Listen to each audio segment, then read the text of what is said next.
Welcome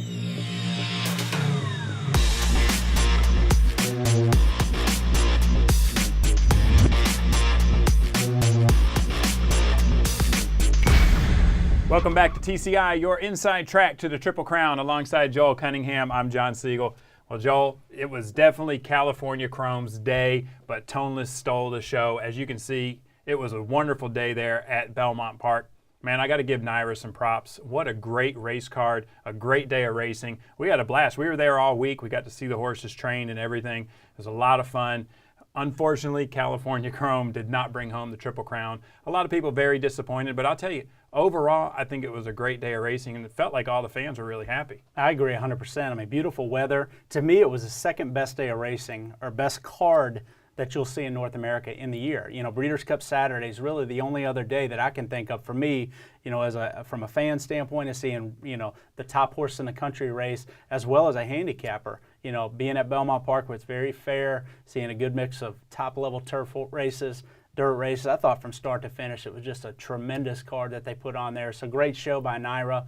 And obviously we talked about Chrome a little bit, John. We wondered, would that mile-and-a-half distance be his undoing? And I think it was. Well, you know, it's interesting. We're going to talk a little bit about the Breeders' Cup, you know, into the show here because we got to start making our transition. Sure. But let's talk about the Belmont first. And Joel, I got to give it to you. You took a ton of heat this year, probably more so than in the past. You know, maybe because it was Triple Crown was on the line. And I know when you didn't pick California Chrome to win and you went with Commissioner, man, I saw the comments and the things that were said. I got to give you your props. It does look like, you know, this thing about the dosage and the pedigree on these horses, you know, the fact that they got to run up to their pedigree, it really worked out for you. Yeah, I mean, John, I've said it from the start. I really believe a good horse can come from anywhere.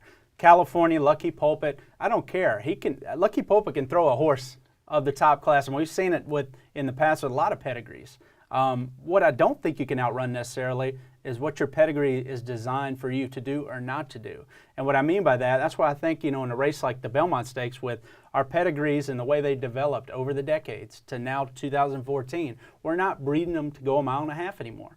So, you know, think about it in terms of this on dirt. There's a difference between 6 furlongs and a mile.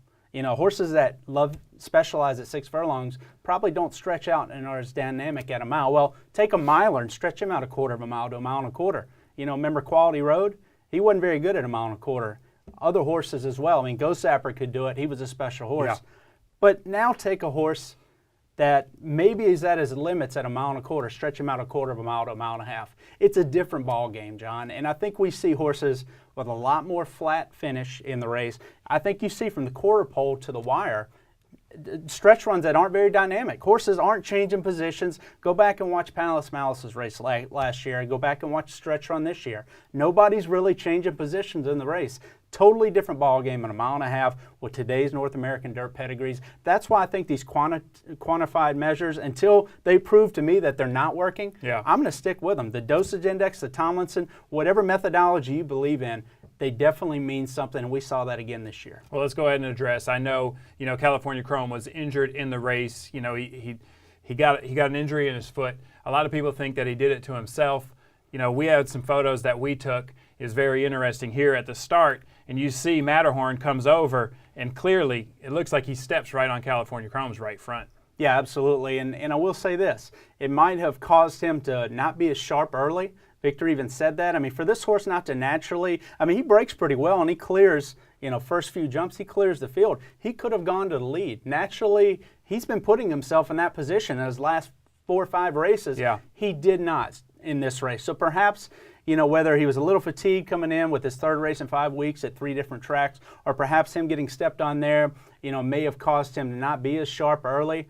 But I don't think, I mean, it's a superficial wound, John, and the horse did run a respectable race. I personally think, you know, these races aren't that brilliant. Yeah. Like I mentioned, I mean, you won't see huge speed figures, in my opinion, in these Belmont Stakes. They're not dynamic finishes. I just think that his finish was flat, and he really didn't have excuses. It was a superficial wound, may have caused him not to be as sharp early, but we've seen the horse come from off the pace before. But I'm not going to take away from the top 3 finishers in here and say, well, California Chrome, if they didn't step on his foot out of the gate, maybe he wins the race. I don't subscribe to that at all. I personally think it was superficial. may not have been as sharp early, but to me, he had every opportunity to prove best in here, and he did not. All right, Joel, I'm on the rail. I'm watching the Belmont, and I see Commissioner take the lead. I'll be honest. I was like, what are they doing with Commissioner? But, Joel, it's turned out to be a brilliant strategy. Man, he ran an amazing race to just lose by a head. Great ride by Javier. I mean, he saw going in the first turn that, I think he wanted to nudge him out of there and get good position. I mean, we talked about that. That's why we liked Medal Count. That's why we liked, Wicked Strong, Commissioner, and even Tonalist. If he were to come back and handle this race properly, they all had the tactical speed to not be too far out of it, but then they also had the capability to get that 1.5 mile distance beyond anyone else in the field. And that's why we really harped on those 3 or 4 horses, John, and we liked them. Commissioner, Javier found an opportunity in the first turn when he saw that nobody wanted to lead, to take that as a tactical advantage. He knew that his horse is a grinder. Yep. I mean, Commissioner wasn't going to throw it in. Unless he just got in a monster speed duel, which he didn't. They were very ordinary fraction. His horse was going to just keep on. Honestly, when I saw Commissioner down the backside, I thought he was going to win the race. I mean, I really felt that way because I knew he wasn't going to quit through those fractions. He was going to keep on grinding. He doesn't have a big move. This is his kind of race. He wants to run all day and just grind and grind and grind. Tremendous ride by Javier Castellano to get Commissioner within ahead of stealing this thing on the front end, and a great performance by Commissioner. I'll tell you what, Medal Count, we look back at our photos, Medal Count goes to his knees coming out of the gate. Great job by Robbie just staying on the horse. He ran huge in there, but let's talk about Toneless for a minute because, Joel, this horse got sick going into the Wood Memorial. I don't want to talk about California Chrome's owner and all the stuff that's going on with all that, but I will say this. If he runs in the Derby like this gentleman is suggesting, man, this might have been a different Triple Crown season. That's why I don't think that anything that came out of Mr. Coburn's mouth has any validity at all, because, I mean, here's a horse, Toneless, that was in our TCI top 5, heading up to Wood Memorial Week, and then we find out he gets sick,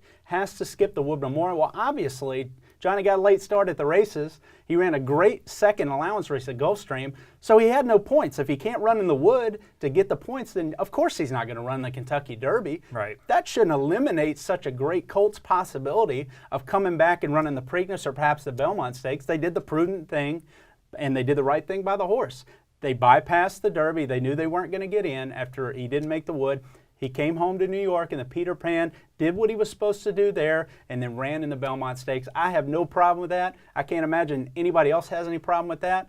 To me, if you're going to win the Triple Crown, you have to take on all comers, and you have to be the best horse for 5 weeks. And California Chrome, at 1.5 miles, is not the best horse for 5 weeks. Toneless earned his way into the Belmont, and we'll pull up the photo here of the finish of the Belmont. And I'll tell you, he just exploded there at the end. He pulls away from Medal Count, and he puts away Commissioner to win by a head. Joel, I thought it was a really impressive race. And he got a 108 Brisnet number 2, so Brisnet was very impressed with the race. And Toneless is the horse that, again, John, he was on the TCI. He was number 1 for us, 2 weeks out to the Belmont Stakes. And I moved him to number 2 last week because I was very concerned about how keyed up he might be out of the 11 post. When that crowd started roaring for California Chrome in the gate, a lot of horses as lightly raced as him and as hot-blooded, a lot of these tappets, they would have had the tendency to maybe break out, lose focus, maybe lose position there, or even worse, be too keen early. I mean, if you can't settle going 1.5 miles, you're not going to win. Right. And you go back and watch his Peter Pan, he did not show that he was very settled in there. He was just much the best that day. So I was concerned about him, but I was never concerned about his ability. And when he came out of the tunnel, he looked as good as any horse. And really, if I was ranking him based on appearance, on the post spray going into the race, I would have put Toneless number 1. I would have put California Chrome number 2. He was another horse that didn't turn a hair, handled it perfectly, and it concerned me. I thought, okay, it was California Chrome just going to be special. Can you throw all this dosage stuff out and just say, okay, chalk it up to the fact that this might just be a special horse? And I wound up using California Chrome, but honestly, from the start, I thought he would be off the board in this race. Toneless was a big player, and he got it done. He proved best. Commissioner ran his best race.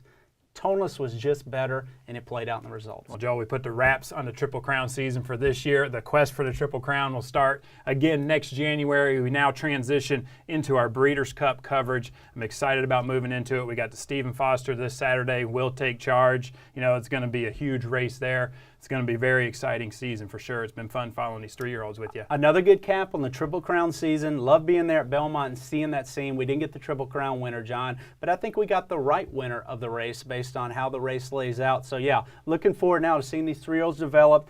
hitting all the divisions now. As we transition from Triple Crown Insider to Thoroughbred Championships Insider, we still keep it TCI. But I want to thank our sponsor, Spendthrift Farm, John, for sticking with us through the year. Had a lot of fun with them. And Medal Count, a great third-place performance for them. So they enjoyed a big day, even though Beholder didn't run so well. Want to also give a shout-out to Twin Spires. You guys have been great. We appreciate the support that you've given us. It's been a lot of fun. Thank you guys for watching, and make sure you stick around. We'll be talking about the Breeders' Cup here in the next couple weeks.